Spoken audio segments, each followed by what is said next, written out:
All right, take two. So I started doing this. The first video I started doing, but then it started getting dark outside, so the lighting just got really, really bad. Really not that great now either because I have my light on. I closed the blinds because the lighting just got too bad. And you can tell the difference. Okay, so I guess I can't really start where I stopped at. So really quick, my day and the reason of this video. My day has been an emotional roller coaster.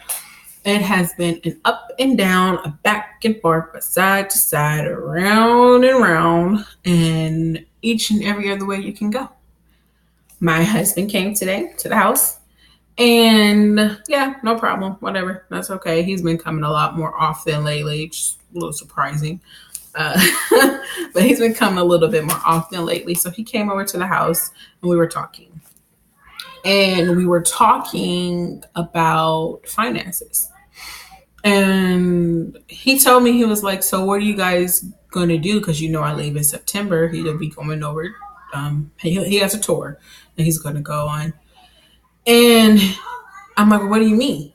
I was like, we're going to stay here in the house. I told you that we're going to stay in the house. You are going to be gone for a year, and I plan on being gone before you got back. But I definitely want to stay so that I can make sure everything is okay with me and the kids as far as financially. And then when I am ready to move, I can have time to find a place, a good area, all this other stuff, whatever.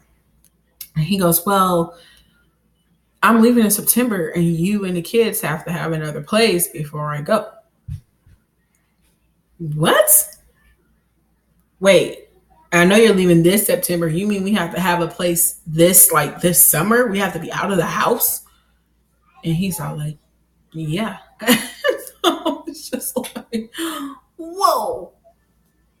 I didn't think you could surprise me again, Ryan Keith, but you did. What? You hit me with another curveball. So, guys, at this point, in the back of my mind, I just want to snap. Like, really, just want to snap. But all I can do is just be quiet. Because now there's like 1,002 things that is racing through my mind. God, I was going to find a house. But now I got 2.5 months to find a house. God, I've been here. I've been waiting. I've been patient. I could have left a long time ago, God, but I'm still here. I've been doing everything you've been asking me to do. I've been baptized. I've been getting in my word, and I haven't been doing it for the sole purpose of my marriage, but that definitely has something to do with it, just being totally and completely transparent.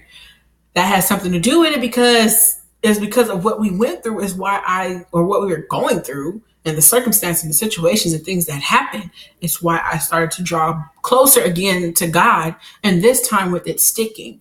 And that today, what happened today really had me sit down, sit back, self-reflect, and think like, hey, you got too far to just let him say something to you or whatever, and it messes you up and messes your head up, and it gives you a foggy view and a foggy sight so that you're not thinking clearly. So I was just like, wow, really? My immediate reaction, like I said, was just to go off. But I didn't. He left the house. And the first thing I did is call my dad. I said, Dad, yeah, you probably won't be coming to see us here because we might be coming there very soon. Yuck, he's asleep. Okay. Yuck. Go, I'll be out there in a minute. Please be very quiet. Sorry, guys. So that was Royce. That's the 5-year-old. So anyway, I was on the phone talking to my dad, and he's like, okay, I'm gonna find places here. I was like, okay, cool, thank you. My husband has said the military will move us, so I don't have to pay for anything. I don't have to come out of pocket for anything. The military will move us to wherever it is that I want to go. And my dad, I talked to him, and then I talked to my grandmother. I called my mom. I didn't really say a whole lot, but I just talked to her for a short period of time. From my voice, and I'm pretty sure how I was sounding and the things that I was saying, they can kind of tell like I was frustrated. I was thrown off guard. I really wasn't expecting that blow. So my my grandmother gave me a phone number to a realtor back in Michigan. And I called her the first time, didn't work. Called again, didn't work. And the whole time, though, while I'm doing all this stuff, I'm on a computer, gotta find a place, gotta figure this out, gotta do this, gotta do that. I mean, I'm also thinking, like, dude, you went and registered our kids for school. You knew then, which was only at the beginning of this month, that we were going to have to move. And our kids go to school, of course, on post. So I was so frustrated. And because he knows if they go to school on post and we move off post, they can't go to school on post. And he went to do the registration. So it just didn't make sense to me. Not adding up. I don't get it. So it was just so much running through my mind with that being one of the things. And I had this feeling come over me in my body. That was my spirit. God is saying, hey, I'm still here. Look, listen to me. I need for you to stop doing everything that you're doing and listen.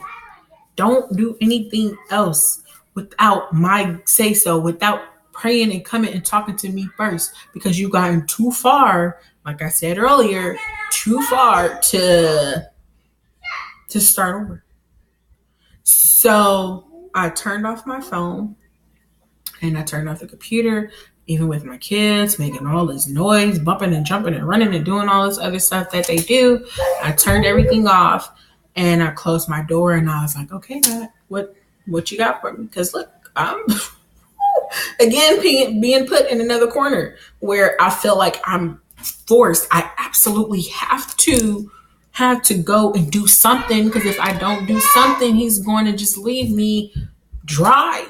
He's going to hang me out to dry, and that's it. Not thinking about me or the kids, because I'm so frustrated in my feelings, even though I know better. In my mind, right then at that moment, I'm just like, he hasn't thought about us this far. He's been gone. He has been gone, which is true. But he don't come to the house as often. I'm just like, okay, God, what is it? What do I need to know? What do I need to hear? Why am I shutting myself out from everybody right now? Not knowing really that's what I had to do, but in my feelings, and because we know that the flesh is weak, that was something I needed to do. So I picked up my Bible. I'm like, all right, if God want to talk to me, if I have to discern his voice and listen to him, then I need to pick up my Bible, because whatever it is that's in my Bible, or whatever it is that God has to say, is going to come to me and to life in the word. So I picked up my Bible and God said marriage. Royce, go. I'll be back out there in a minute. There's a gift for you. Thank you. Say, gave me a gift. I got toy pets. Okay, guys. Now go in the room. Play quietly, please, okay? Yes. Okay. Thank you. All right. Quietly and no more interruptions. I'll be on in a minute. Oh, I know this is so itchy. Anyway. Okay. So, art that they did. But anyway, I got my Bible, and God said marriage. Marriage, look, that's what got me here. That's why I'm in this situation, is because of marriage. I have 3 kids because of marriage. I'm in North Carolina because of marriage. I'm like, what is it about marriage? God says marriage. Listen to me, marriage. Immediately, I opened up my Bible. And let me say this first, is we know, we know there's a lot of things in the Bible about marriage. The first relationship that God created with man and woman, of course, the first man and woman he created, Adam and Eve, is marriage. So there's so many things in the Bible about marriage. And I really didn't know where yawning, nose itchy, kids coming in. Whew, we're gonna get this out. So immediately when I opened up my Bible, I went to 1 Corinthians 7. And we know that 1 Corinthians 7, the first thing you see in the Bible is, what is that? Marriage. The first thing I turned to, 1 Corinthians 7, about marriage. Okay, God, you're really trying to talk to me. You're really trying to speak to me. And I started reading. And I was reading. And I got down to still on chapter 7, verse 10. And I'm going to read this to you guys on what it says, because I've known this. I've had it marked, but this is something that I really didn't meditate on. I read it and I'm like, well, this is what the word says, but this is something that I really hadn't meditated on. And I applied it to my marriage, but I really didn't really have time, or didn't even take time to sit and think about what the word says about marriage. And it says, and unto the married I command, yet not I, but the Lord, let not the wife depart from her husband. First thing. So I'm like, okay, well, I mean, I'm on the fence. What do I do? What do you mean? Don't depart. It's just it. This is the last thing. It's the one is now becoming two again. And not only are we becoming two, but it's two different households, two different states or countries, or two different everything. God, we're not working together as one, Lord. I'm on the fence. My back is against the wall. How do I not depart from this man if he's already left the house? In which I said I had a lot to do with that. But mainly, really, majority, everything to do with it, because I'm the one who called and so forth. Everything happened. But I was like, how do I not depart? He won't get papers. I mean, should I? I don't know what to do, God. So, kept reading. But, and if she depart, let her remain unmarried or be reconciled to her husband. And I said, okay. So, now I'm thinking. Are you almost done? Almost. I'll be out there in a minute. Now I'm thinking that I need to take time, maybe? Is this what this is? Is this time? Are we going to get a divorce and get married again? Because it says that she needs to remain unmarried or be reconciled with her husband. I don't want to remain unmarried. I like marriage. God knows my deepest desires. I've said that to him, that Lord, my desire is for my husband to come back and return home. Lord, my desire is for you to call him to be the man of God that you want him to be. So he opened up the juice. Go in the room. Stay out of the kitchen. Go back in Gabrielle's room. So, I have been praying these things over my husband. And even just the other night, I was praying over all the men in my life, my, uncles, my brother, my sons, my husband, everything.